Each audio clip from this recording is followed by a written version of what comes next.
हमारे योग और आयुर्वेद, इन्हें भी आज पूरे विश्व में नई पहचान मिली है।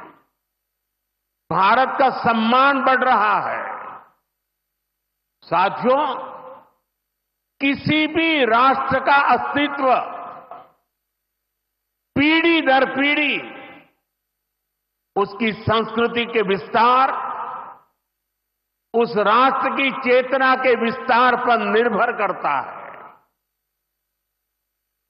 हम अपने देश का इतिहास देखें तो सैकड़ों वर्षों की गुलामी, इतने आक्रमण,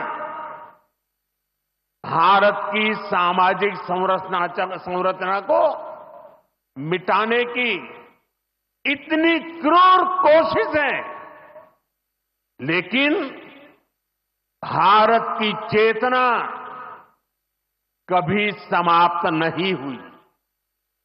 उसकी लौ जलती रही। ये कैसे हुआ? क्योंकि कठिन से कठिन दौर में भी भारत में इस चेतना को जागरूक रखने वाले नए नए सामाजिक आंदोलन होते रहे। भक्ति आंदोलन उसका ये उदाहरण, जिससे हम सब भली भांति परिचित हैं। मध्यकाल के उस कठिन कालखंड में हमारे संतों ने भक्ति के विचारों से हमारी राष्ट्रीय चेतना को नई ऊर्जा दी।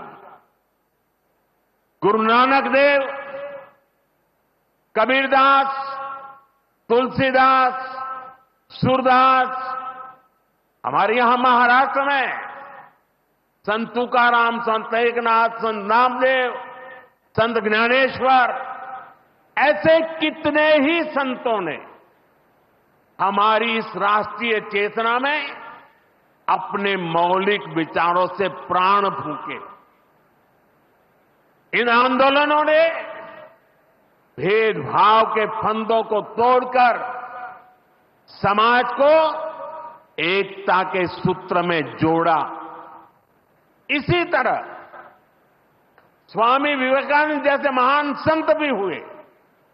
उन्होंने निराशा में डूब रहे समाज को झकझोरा, उसे उसके स्वरूप की याद दिलाई, उसमें आत्मविश्वास का संचार किया और हमारी राष्ट्रीय चेतना को बुझने नहीं दिया। गुलामी के आखिरी दशकों में